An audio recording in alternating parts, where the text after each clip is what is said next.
ഞാൻ കാണും സ്വന്ത കണ്ണാ എന്നേശുവേ പൊന്മുഖത്തിൽ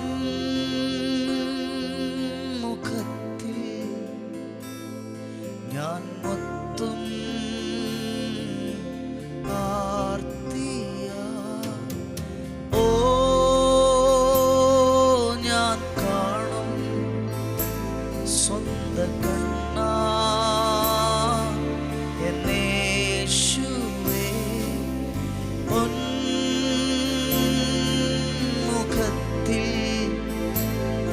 ഞാൻ മൊത്തം ആർത്തിയ എനിക്കായി മുറിഞ്ഞവനെ കാണുമ്പോ ഞാൻ കരഞ്ഞിടും എനിക്കായി മുറിഞ്ഞവനെ കാണുമ്പോ ഞാൻ കരഞ്ഞിടും ഈ വാസം പറന്നു പോകും പ്രാവിനെ പോലെ ഈ വാസം പറന്നു പോകും പ്രാവിനെ പോലെ. വോയിസ് ഓഫ് ലവിൽ ഇന്ന് കർത്താവ് നമുക്ക് തരുന്ന വചനം ഉൽപ്പത്തി 2-ാം അധ്യായം അതിൻ്റെ 11-12 വാക്യങ്ങളാണ്. നമുക്കൊന്ന് ശ്രദ്ധിക്കാം. തോട്ടം നനയ്ക്കുവാൻ ഒരു നദി ഏദനിൽ നിന്ന് പുറപ്പെട്ടു. അത് അവിടെ നിന്ന് 4 ശാഖയായി പിരിഞ്ഞു. ഒന്നാമത്തേതിന് പീശോൻ എന്ന പേര്. അത് ഹവീല ദേശമൊക്കെയും ചുറ്റുന്നു. അവിടെ പൊന്നുണ്ട്. ആ ദേശത്തിലെ പൊന്ന് മേൽത്തരമാകുന്നു. അവിടെ ഗുൽഗുലുവും ഗോമേതകവുമുണ്ട്. ആമേൻ. ഈ ഏദൻ തോട്ടത്തിൽ ആദാമിനെയും ഹവ്വയും പാർപ്പിക്കുമ്പോൾ ആ ഏദൻ തോട്ടത്തിൽ പ്രധാനമായിട്ട് ഒരു ജീവവൃക്ഷമുണ്ട്. അത് യേശുവിനെ കാണിക്കുന്നത്. ഇത് ഇവിടെ കാണിക്കുന്നു തോട്ടം നനയ്ക്കാൻ ഒരു നദിയുണ്ട്. അത് പരിശുദ്ധാത്മാവിനെ കാണിക്കുന്നതാണ്. ദൈവം നമ്മെ ആക്കുന്നിടത്ത് അതിപ്രധാനമായി നമ്മുടെ കൂടെ ദൈവമാക്കുന്നത് തൻ്റെ പുത്രനെയും ആത്മാവിനെയുമാണ്. ഹല്ലേലൂയ. പക്ഷെ ഇവിടെ ഞാൻ നിങ്ങളെ ഓർപ്പിക്കുന്നത് ഈ വചനത്തിൽ നിന്ന് ഈ ഏദൻ തോട്ടത്തെ നനയ്ക്കാൻ ഏദനിൽ നിന്നൊരു നദി പുറപ്പെട്ടു. അത് 4 ശാഖയായിട്ട് പിരിഞ്ഞു. ഈ നദി ഞാൻ പറഞ്ഞല്ലോ പരിശുദ്ധാത്മാവിനെ കാണിക്കുന്ന ഒരു നദിയാണ്. ഈ തോട്ടത്തിനുള്ള എല്ലാറ്റിനെയും ഫലപുഷ്ടമാക്കുന്നതും പച്ചപിടിപ്പിക്കുന്നതും തേജസ്സുള്ളതാക്കി മാറ്റുന്ന എല്ലാം ഈ നദിയാണ്. അത് അവിടെ അതിപ്രധാനമായി പറഞ്ഞിരിക്കുന്നത് കൊണ്ട് ഞാൻ നിങ്ങളോട് പറയുന്നു, നിങ്ങളുടെ ലൈഫിനെ ടോട്ടലി മാറ്റുന്നത് പരിശുദ്ധാത്മാവാണ് കേട്ടോ. പച്ചയാക്കി നിർത്തുന്നത്, ഫലവത്താക്കി നിർത്തുന്നത് പരിശുദ്ധാത്മാവാണ്. അതിനെ നിങ്ങൾ ഒരിക്കലും അവഗണിക്കരുത്. അതിനൊരിക്കലും നിങ്ങൾ വേണ്ടെന്ന് പറയരുത്. എപ്പോഴും പറയണം, പരിശുദ്ധാത്മാവേ നിന്റെ എല്ലാ സമൃദ്ധിയും എന്നിലേക്ക് അയക്കണമേ.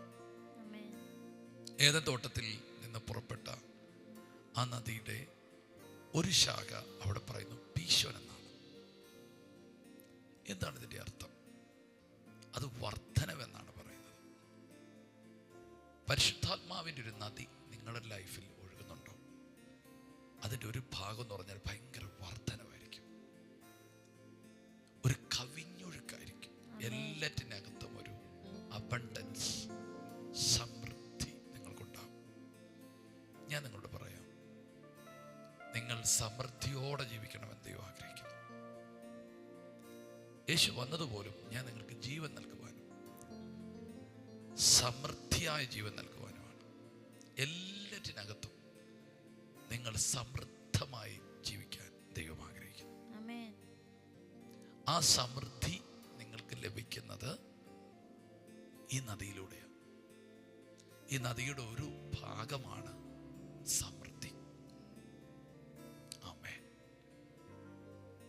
നിങ്ങളുടെ ലൈഫിൽ ഒരു പരിധിക്കപ്പുറത്തേക്ക് ഉയരാൻ പറ്റുന്നില്ല എന്നൊരു തോന്നൽ നിങ്ങൾക്കുണ്ടെങ്കിൽ പരിശുദ്ധാത്മാവുമായിട്ടുള്ള നിങ്ങളുടെ ബന്ധം എങ്ങനെയാണെന്ന് നിങ്ങൾ ശ്രദ്ധിക്കണം. ഈ ഒരു തലമുറയിൽ ഒത്തിരി പരിശുദ്ധാത്മാവിനെ അവഗണിക്കുന്നവരും കളിയാക്കുന്നവരും പെരുകി വരുന്നൊരു കാലഘട്ടമാണ്. കുറച്ച് സമയത്തേക്ക് ജനത്തിൻ്റെ പിന്തുണകളും ഒക്കെ ഉണ്ടാകാം, എങ്കിലും അവരുടെ ലൈഫ് ടോട്ടലി വരണ്ടുപോകും. നിങ്ങളുടെ ലൈഫിൽ ഒരിക്കലും അതുണ്ടാകരുത്. നിങ്ങൾ പരിശുദ്ധാത്മാവുമായി ഒരു ഭയങ്കര ബന്ധം നിങ്ങൾക്കുണ്ടാകണം. പരിശുദ്ധാത്മാവുമായിട്ട് നിങ്ങൾ സഹകരിക്കുമ്പോൾ നിങ്ങളുടെ ലൈഫിൽ ഒരു വലിയ വർധനമുണ്ടാകും, ഒരു കവിഞ്ഞൊഴുക്കുണ്ടാകും. അവിടെ ഇങ്ങനെ പറയുന്നത്, ആ ദേശത്ത് പൊന്മേൽത്തരമായിരിക്കും. ഈ നദി ചെല്ലുന്നിടത്തൊക്കെ മേൽത്തരമായ പൊന്നുണ്ടാകും. അവിടെ ഗുൽഗുലുവും ഗോമേതകവും ഉണ്ട്. വിലയേറിയതെല്ലാം അവിടെ ഉണ്ടായിരിക്കും. വിശേഷമേറിയതെല്ലാം അവിടെ ഉണ്ടായിരിക്കും. ഒത്തിരി വിവരിക്കാൻ ആഗ്രഹമുണ്ട്. ഈ നദി ഒഴുകുന്ന ചരിത്രം എഹെസ്കേൽ പ്രവാചകൻ പറഞ്ഞിട്ടില്ലേ? എഹെസ്കേൽ 47 ആ നദി ഒഴുകിയിട്ട് തിരിച്ച് വരുമ്പോൾ അവിടെ മഹാമത്സ്യങ്ങളുണ്ടായി. ഇരുകരയിലും മീൻപിടുത്തക്കാർ നിന്ന് മീൻ പിടിക്കുന്നു. ഇരുകരകളിലും വൃക്ഷങ്ങൾ വന്നു. അതിനകത്ത് 12 മാസം 12 വിധ ഫലങ്ങൾ. ഇതെല്ലാം സൃഷ്ടിച്ചത് നദിയാണ്. നിങ്ങളുടെ ലൈഫിൽ പരിശുദ്ധാത്മാവുമായിട്ട് വലിയ ബന്ധത്തിലേക്ക് നിങ്ങൾ വരുമ്പോൾ ഭയങ്കര ഓവർഫ്ലോ ഉണ്ടാകും കേട്ടോ, എല്ലാ ഏരിയയിലും. കാരണം അതിൻ്റെ ഒരു ഭാഗമാണ് പിശോൻ. മേൽത്തരമായ പൊന്നുള്ള, ഗുൽഗുലുള്ള, ഗോമേതകമുള്ള, വിലയേറിയ കല്ലുകളുള്ള ആ പിശോൻ. ഞാൻ ഈ വചനം പറയുമ്പോൾ ഹോളി സ്പിരിറ്റിൻ്റെ ഈ ഒരു നദി ചാല്, ഈ ഒരു റൂട്ട് നിങ്ങളുടെ മേൽ ഒഴുകാൻ പോകുക. കൃപാവരങ്ങളും അത്ഭുതങ്ങളും മാത്രമല്ല, ഒരു അബണ്ടൻസ്, ഒരു കവിഞ്ഞൊഴുക്ക്, ഏറ്റവും പ്രീഷ്യസ് ആയതൊക്കെ നിങ്ങൾക്ക് ലഭിക്കുന്ന, മേൽത്തരമായതൊക്കെ ലഭിക്കുന്ന ഒരാത്മതലം പരിശുദ്ധാത്മാവിലൂടെ നിങ്ങൾക്ക് ലഭിക്കാൻ പോകുക. ഇന്ന് ഈ മെസ്സേജ് കേട്ടിട്ട് നിങ്ങൾ പ്രാർത്ഥിച്ചിട്ടേ പോകാം കേട്ടോ. പരിശുദ്ധാത്മാവ് എൻ്റെ ലൈഫിലേക്ക് ഒന്ന് കടന്നു കയറണമേ. നിങ്ങൾ പ്രാർത്ഥിക്കാൻ തയ്യാറായാൽ നിങ്ങളുടെ ലൈഫിലേക്ക് ഈശോൻ ഒഴുകും. മേൽത്തരമായത് നിങ്ങൾക്ക് ലഭിക്കും. നമുക്ക് പ്രാർത്ഥിക്കാം. യേശുവേ, ഇന്ന് നൽകിയ വചനത്തിനായി നന്ദി പറയുന്നു. പിതാവേ, അങ്ങ് ഞങ്ങൾക്കായി അങ്ങയുടെ പുത്രനെയും പരിശുദ്ധാത്മാവിനെയും ദാനമായി നൽകിയതിന് സ്തോത്രം ചെയ്യുന്നു. കർത്താവേ, പരിശുദ്ധാത്മാവുമായി ആഴമേറിയ ഒരു ബന്ധം കർത്താവെ ഞങ്ങൾക്ക് നൽകണമേ. ഈ വചനം കേൾക്കുന്ന ഈ വ്യക്തിക്ക് പരിശുദ്ധാത്മാവുമായി ആഴമേറിയ ഒരു ബന്ധത്തിലേക്ക് അവരെ നടത്തണമേ കർത്താവെ.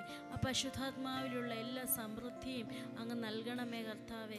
എല്ലാ ദാരിദ്ര്യങ്ങൾ ഇന്ന് പകൽ യേശുവിൻ്റെ നാമത്തിൽ ഈ വ്യക്തിയിൽ നിന്ന്, ഈ കുടുംബത്തിൽ നിന്ന് മാറട്ടെ കർത്താവെ. സമൃദ്ധമായ ജീവൻ, യേശുവിലുള്ള സമൃദ്ധമായ ജീവൻ ഇവരുടെ ജീവിതത്തിൽ വെളിപ്പെടട്ടെ. അതിനായി പരിശുദ്ധാത്മാവെ അങ്ങ് ഇവരുടെ ലൈഫിൽ ഒരു ആഴമേറിയ ഒരു കടന്നുകയറ്റം അങ്ങയുടേത് ഉണ്ടാവണമേ. യേശുവേ, ഇന്നത്തെ വചനത്തിനായി നന്ദി പറയുന്നു. എല്ലാ ദാരിദ്ര്യ മനോഭാവങ്ങൾ മാറട്ടെ യേശുവിൻ്റെ നാമത്തിൽ. ക്രിസ്തുവിലുള്ള സ്നേഹത്തിലും സമാധാനത്തിലും നടക്കുവാൻ ഇന്നത്തെ ദിവസം അങ്ങ് സഹായിക്കണം യേശുവിൻ്റെ നാമത്തിൽ തന്നെ. കർത്താവേ, ഞങ്ങൾ ഈ കുടുംബത്തിന് വേണ്ടി പ്രാർത്ഥിക്കുന്നു, ഈ മകന് വേണ്ടി പ്രാർത്ഥിക്കുന്നു, ഈ മകൾക്ക് വേണ്ടി പ്രാർത്ഥിക്കുന്നു. ജീവ വൃക്ഷത്തിൽ നിന്ന് ഫലിക്കുകയും ഭക്ഷിക്കുകയും ജീവ നദിയിൽ നിന്ന് കുടിക്കുകയും ചെയ്യാൻ ഈ ജനത്തെ നീ ഒരുക്കണമേ. ഇപ്പോൾ തന്നെ കർത്താവ് ഇവരുടെ കുടുംബത്തിൻ്റെ മേൽ ഈ വർധനവിൻ്റെ, കവിഞ്ഞൊഴുക്കിൻ്റെ ഭീഷൺ ഒഴുകുവാൻ പ്രാർത്ഥിക്കുന്നു. കർത്താവേ, ഈ പരിശുദ്ധാത്മാവിൻ്റെ ആ ശാഖ ഒഴുകട്ടെ, ആ നദി ഒഴുകട്ടെ, ഇവരുടെ വീട് മൊത്തം അത് ഇറങ്ങി വരട്ടെ. ആ സൂപ്പർ നാച്ചുറലായ അബൻഡൻസ് അവരുടെ മേൽ വെളിപ്പെടുവാൻ പ്രാർത്ഥിക്കുന്നു. കർത്താവേ, പരിശുദ്ധാത്മാവിൻ്റെ നദി അവരുടെ ലൈഫിൽ ചെയ്യുന്ന അസാധാരണമായ വർധനവും കവിഞ്ഞൊഴുക്കും കൊണ്ട് അവർ അനുഗ്രഹിക്കപ്പെടട്ടെ. ഈ പ്രാർത്ഥനയെ സംബന്ധിക്കുന്ന ഞെരുക്കമുള്ളവരുടെ മേലെ തൊഴുകട്ടെ, കടമുള്ളവരുടെ മേലെ തൊഴുകട്ടെ. കർത്താവേ, ഈ ദിവസങ്ങളിൽ ആ നദി വരുന്നത് പോലെ വരട്ടെ. Hallelujah, hallelujah. അടിത്തട്ടിലൂടെ ഒരു നദി ഒഴുകി വരുന്നത് പോലെ വന്ന് ഇവരുടെ കിണറുകളിൽ നിറയട്ടെ. അനുഗ്രഹിച്ച് പ്രാർത്ഥിക്കുന്നു. രോഗത്താൽ ഭാരപ്പെടുന്ന പ്രിയപ്പെട്ടവരെ യേശുവിന്റെ നാമത്തിൽ സൗഖ്യമാക്കുന്നു. ഈ ദിവസങ്ങളിൽ സാമ്പത്തിക ഇടപാടുകൾ നടത്തുന്ന പ്രിയപ്പെട്ടവർക്കായി പ്രാർത്ഥിക്കുന്നു. വഴികൾ തുറക്കട്ടെ. ചില പ്രത്യേക കേസുകളും വഴക്കുകളും തമ്മിൽ ഭാരപ്പെടുന്നവർ ഇപ്പോൾ തന്നെ ആ കേസുകളൊക്കെ നോർമലാകട്ടെ. ചില നിയമക്കുരുക്കുകളിൽ കിടക്കുന്ന ചില നന്മകൾ അത് യേശുവിൻ്റെ നാമത്തിൽ റിലീസാകട്ടെ. ജനത്തെ അനുഗ്രഹിക്കുന്നു യേശുവിൻ നാമത്തിൽ തന്നെ. ആമേൻ. കർത്താവ് കൂടെയുണ്ട്, കർത്താവിൻ്റെ കൃപ കൂടെയുണ്ട്, കർത്താവിൻ്റെ സാന്നിധ്യം കൂടെയുണ്ട്. സന്തോഷത്തോടെ തുടരുക. God bless you. Shalom. ഈ ശുശ്രൂഷ നിങ്ങൾക്ക് ഏറ്റവും അനുഗ്രഹമായി വരുന്നുവെന്ന് ഞങ്ങൾ അറിയുന്നു. നിങ്ങൾ ഞങ്ങൾക്ക് പ്രാർത്ഥനയിലും എല്ലാ സഹകരണത്തിലും ഞങ്ങളോട് ഈ മീഡിയ മിനിസ്ട്രിയുടെ കൂടെ നിന്നു. ഞങ്ങൾക്ക് ഈ മീഡിയ മിനിസ്ട്രി മുമ്പോട്ട് കൊണ്ടുപോകാൻ ചില എക്യുപ്മെൻറ്റ്സുകൾ ആവശ്യമായി വന്നിരിക്കുന്നു. തുടർന്നും നിങ്ങളുടെ പ്രാർത്ഥനയും സഹകരണവും ഞങ്ങൾ ആവശ്യപ്പെടുന്നു.